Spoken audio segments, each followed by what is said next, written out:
Welcome to the Cafe Culture podcast, a season of discussions on culture, politics, philosophy and science.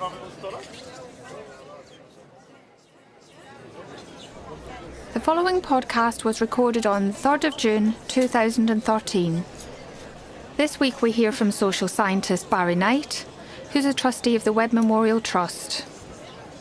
Barry will be talking about child poverty, stereotypes, scapegoats and solutions.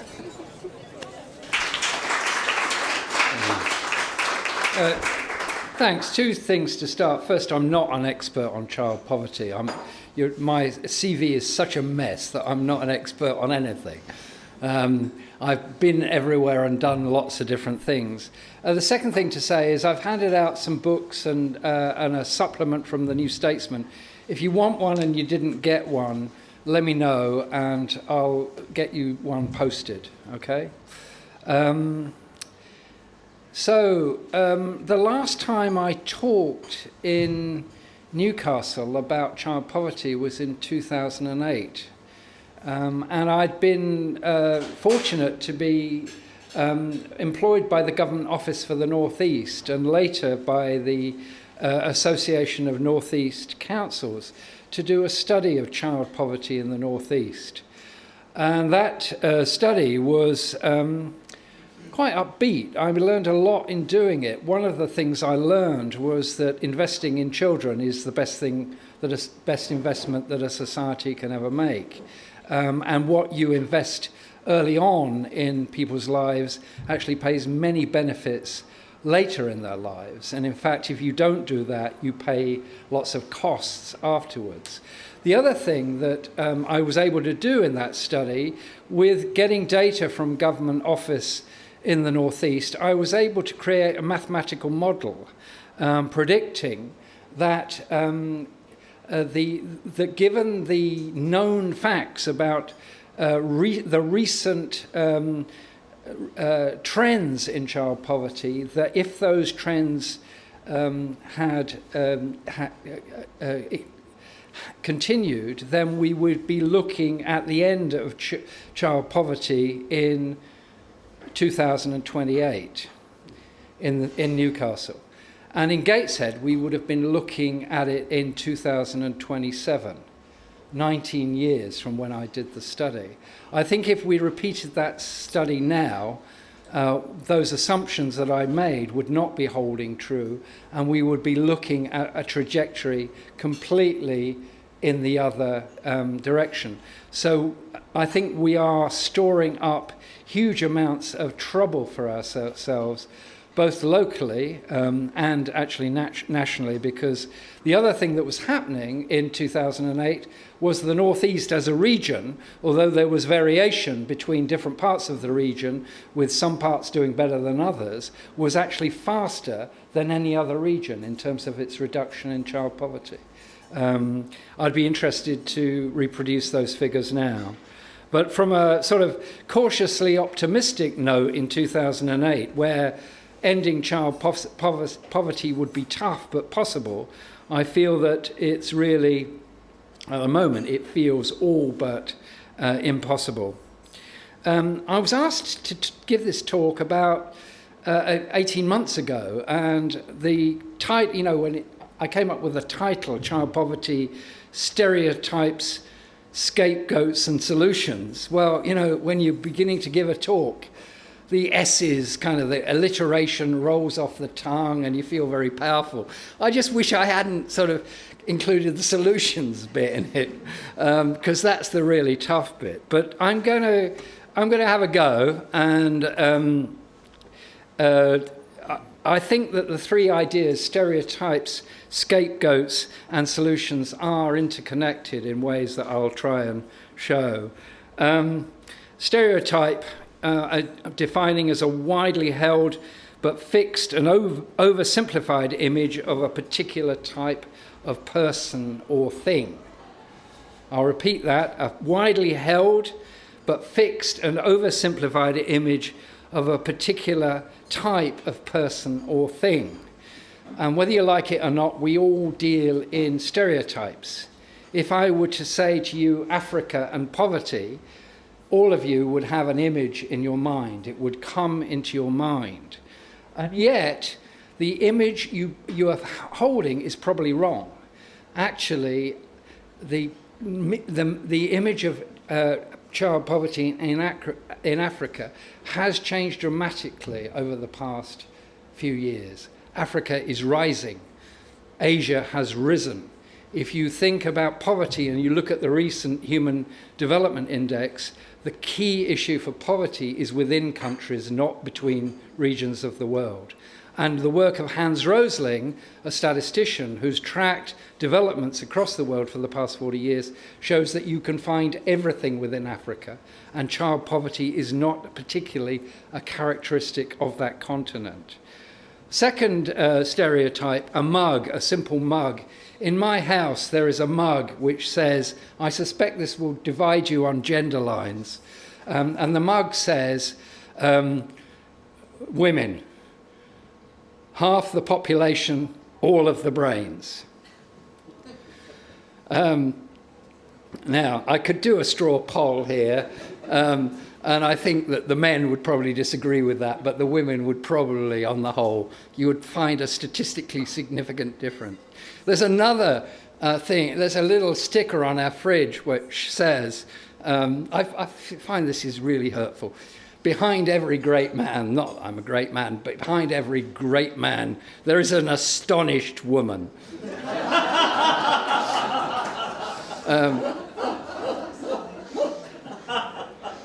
But here we go, stereotypes about men, and come on, feminists, you've all had them.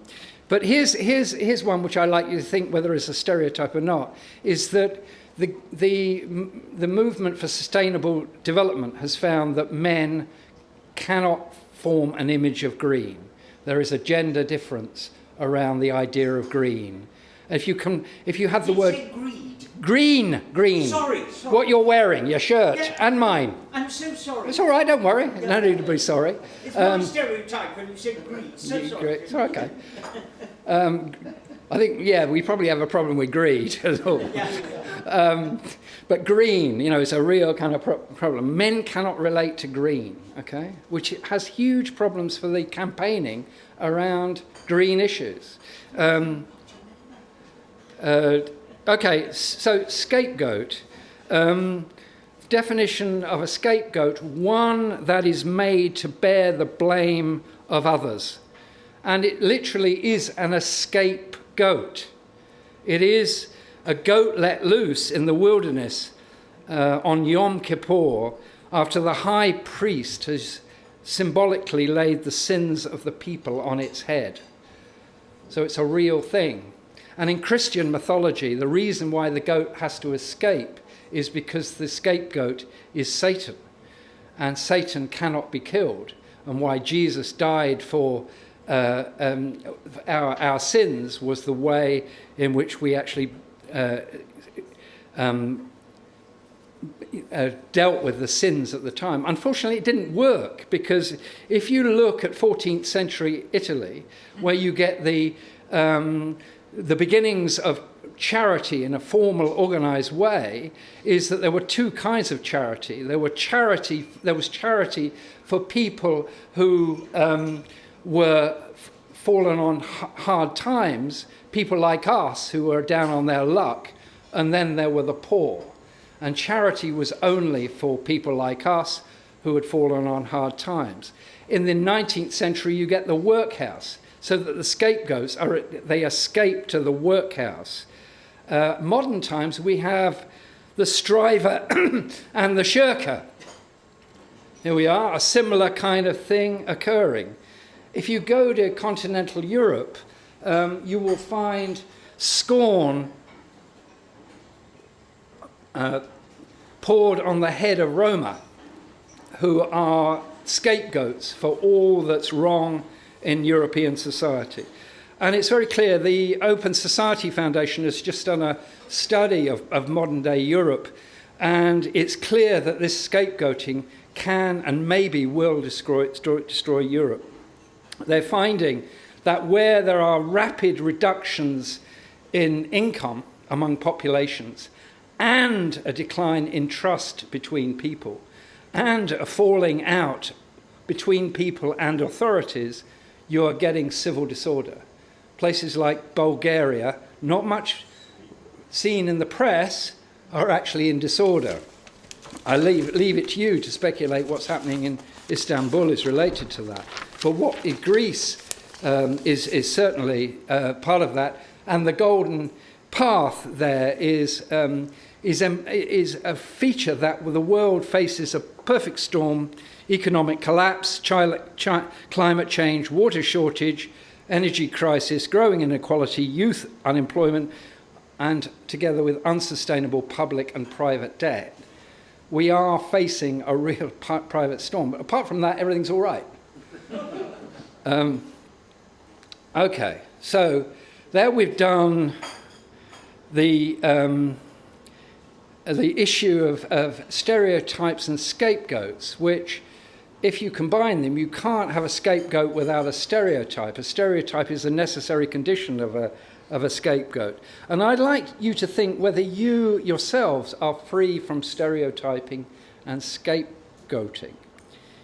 If you think about Kant and his critique of pure reason, in that book, Kant set out the idea that we do not see reality. We think in particular subjective categories of space, time, cause, and effect. And another book by Robert Bly, a poetry book called A Little Book of the Human Shadow, suggests that we all have shadows. We all are driven by stereotypes, driven by scapegoats. That we actually use our experience to project our negativity onto others. We may not do it systematically, but we do tend to do this. And I'd like to put you in touch with the 1970 Pogo cartoon, "We have met the enemy and he is us." It lies within us. The forces of projection lie within us. We are not exempt from it. Is not them over there what is doing it. It is actually us. It is part of the human condition. And I think unless we begin to recognize the force of that, then we will not make progress. Now I'll move on to solutions. How am I doing for time? Am I? You've just shut me up when I... Yeah, okay. So solutions. Now, actually, I don't find them there. Solutions to this problem, they don't seem to me to be out there. There's a lot of stuff about what's wrong and a lot of material on the analysis of what the problem is, but very little pathways to begin to answer it. And if I commission another report for the Webb Memorial Trust that tells me we need to go back to 1945, I will squeal, because 1945 is nearly 70 years ago, and we lived in a different world then. We lived in a homogeneous society where women were at home, where it was a white society, manufacturing based, full employment, short lives, short-time pensions, and actually limited horizons. Who the hell would want to go back to 1945 to live in such a society? And I find that a lot of the discourse, particularly from the left and the right, is anti. It's all them, about them, so that on the right they talk about welfare scroungers, on the left we talk about the government having got things wrong. And actually, neither of those is very appropriate, because we need to get rid of that stereotypical and scapegoating problem to work out what is going on before we can actually begin to address it. We are letting our emotions get in the way. Now, I'm not saying those emotions aren't important, but they are not what we need in terms of developing rational thoughts about the kinds of society that we want to have. And the Webb Memorial Trust is really, I mean, we're a small foundation with a decent chunk of change in our back pockets, but we're not large, we're not a big foundation. We're trying to develop what would a good society without poverty look like. We're trying to reframe the negativity of these attitudes into a positive type question.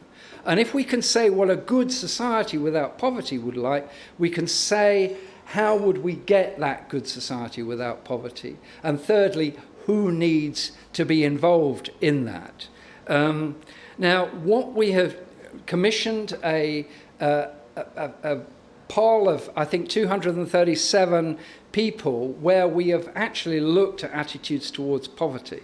And there are three main ones. We factor analyze. We do use the statistical technique that looks at the underlying structure of the data and came out with three types of attitudes that are prevalent within the population. Attitude number one is that poverty is an essential quality of a modern society, and there is not much that can be done about it. Attitude two is that the poverty is the result of factors that are outside the control of an individual. It's all the government or the banks that deal with that. And the third is that it's all the individual's fault. People are in poverty because of their own bad choices, and that if they want to do something about it, they need to get off their bike and do things. Now, whatever you think and wherever you stand alongside that particular analysis, and Beatrice Webb, her view was that poverty is the result of social structure and economic bad management. She was on the side of it being largely beyond the control of the individual, and that's where I stand. When I did the study in 2008 of the Northeast, poverty clearly has structural causes. It's to do with the decline of manufacturing and related issues. But the plain fact is that we are on the losing side of the argument. And that is really hard because structuralist thinkers are not in power. You know about how the coalition is taking this, and there's a speech coming up widely canvassed this week about Ed Miliband going to talk about ending the cap on, putting the cap on welfare. They are going the same route. The left has lost the battle, and it's probably lost the war. The old narrative works with only a small minority, and it convinces no one else. And our focus groups, we gave the myths of poverty in our focus groups to people, and they denied they denied the truth of what we were telling them. Oh no, it's government propaganda. Oh, they would say that. Oh, come on, that's absolute rubbish. People do not behave rationally about these kinds of issues. Remember Rachel Kite, who works for the World Bank, and she said that men cannot relate to green. Well, I'm afraid that the poverty industry is talking to nobody but itself. It is not making inroads into the places that matter. And so we need to actually reconfigure that discussion, and we need, along with Rachel Kite, who says it has to occur to us that we might be part of the problem because of our own limitations in vision. And we have to think in other categories.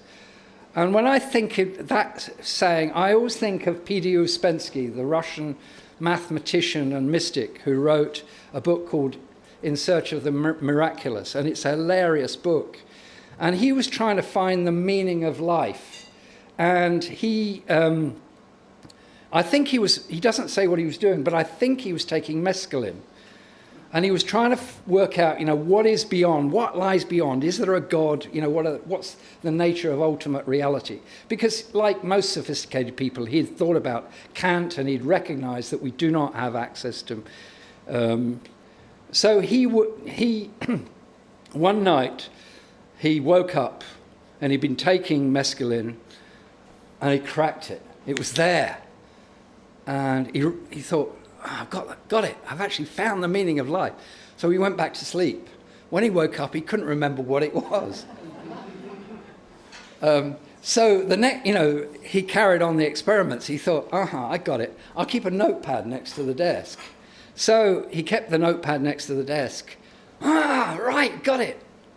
And he wrote down what it was and then went back to sleep again. And in the morning, in the notebook was think in other categories. And he said, what other categories? I can't remember. Other categories. But if we are actually going to make progress, we really need to think in other categories. So I'm going to suggest 7 categories, and they're not exactly new, but they are different. And people are working on them. But I think if we want to make progress on this issue, there are 7 really critical things that we need to do. First, don't go back to 1945. If you must go back, go to 1940, because that was when Britain was really in the doldrums, in the dark days of the war. It looked like we were going to be overrun. And what happened then was that politicians of all kinds, driven by the messages they were getting from people, noted that the key issue for people was security.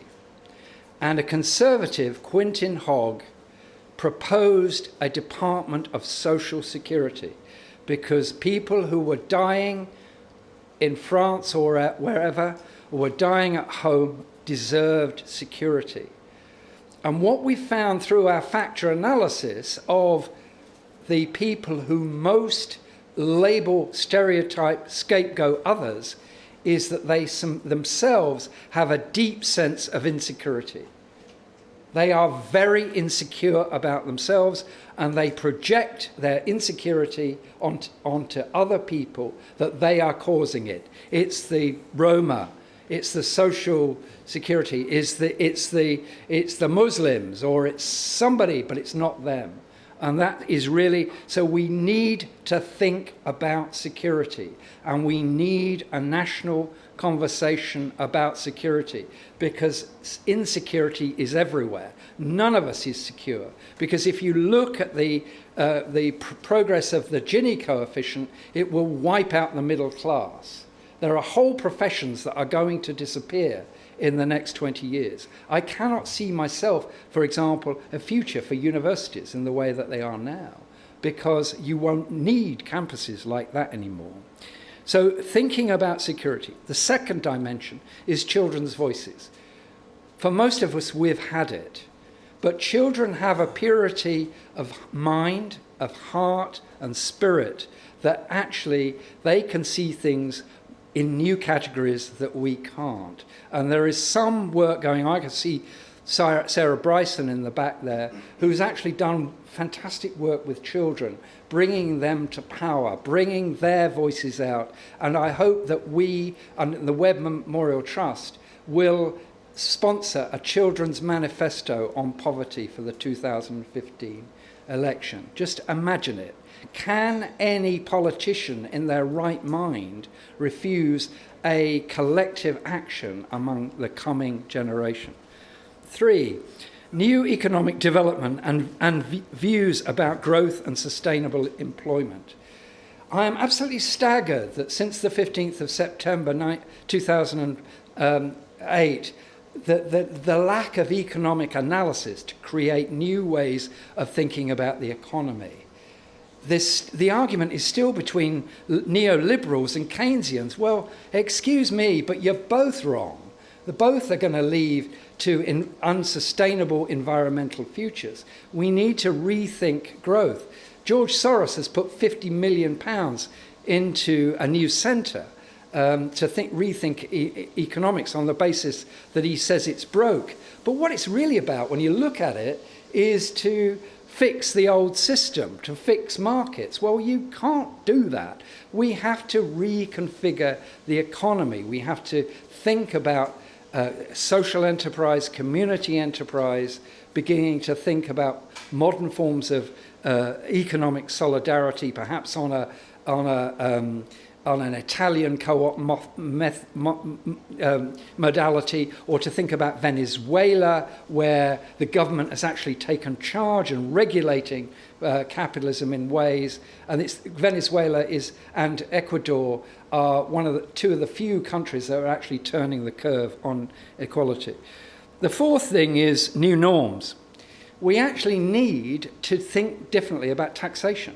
51% of the world's trade passes through tax havens. Oxfam has recently calculated that if we could actually get access to that money, then we could actually solve world poverty. Duh. I mean, what other analysis do you need? 5, all this kind of banging the government is irrelevant. The real holders of power are businesses.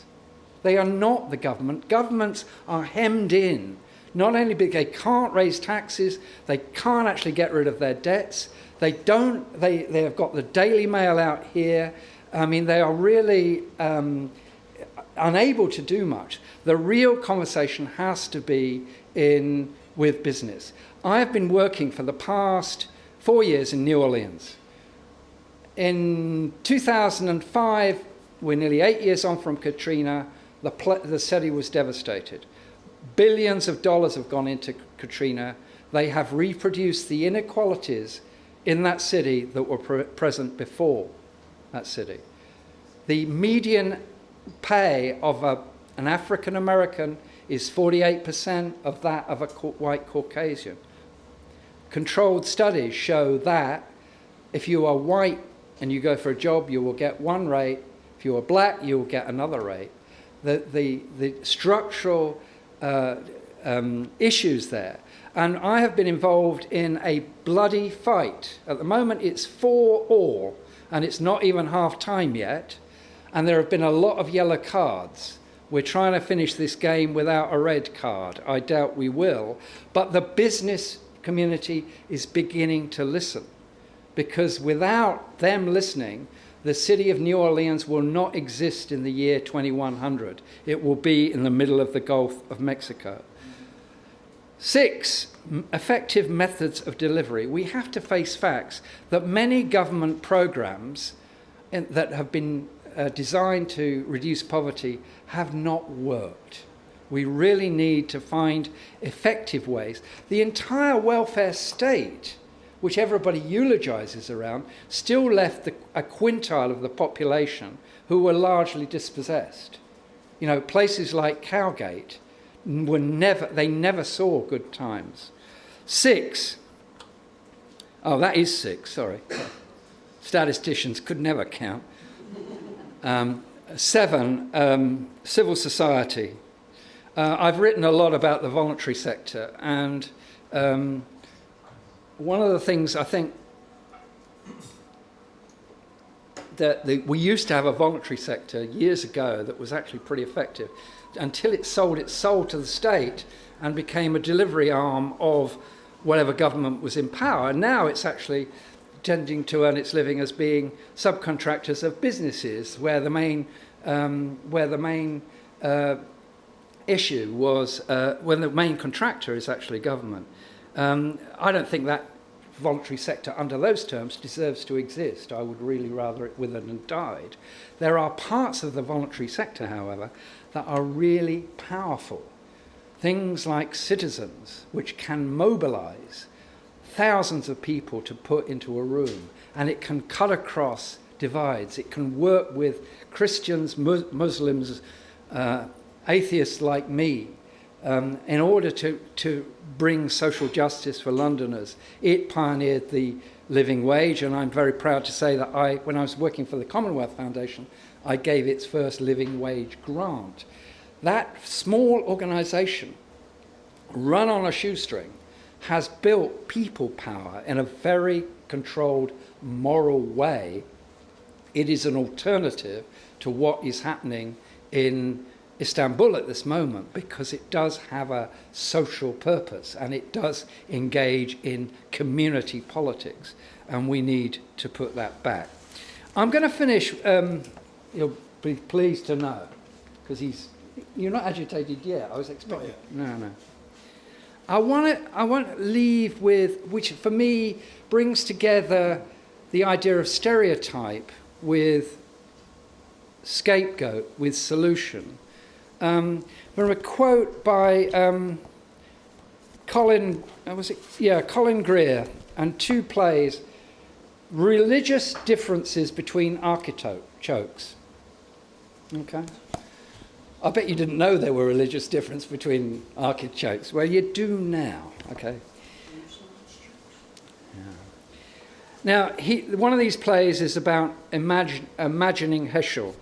Heschel stood on the bridge at Selma, the second Selma March in 1964, the one that actually tipped the balance, with Martin Luther King and all the other African-American leaders that went down there to defy the troopers. For Heschel, too, the experience of human society was as a whole. Heschel saw the truth in the image of a world broken in shards by human intelligence for purposes of definition and mechanical achievement. The path to wholeness lay in collecting the shards towards a vision of a resurrected integration of parts, all worthy. No person is a shadow of another, no face ugly, except in the eye of the miseducated and frightened beholder. Now, what we have to deal with, what lies at the root of these issues is fear, because fear is the greatest inhibitor to human action we have. And the way it is being misprojected onto other people will bring down our society unless we find an alternative view of how to create it. Thank you.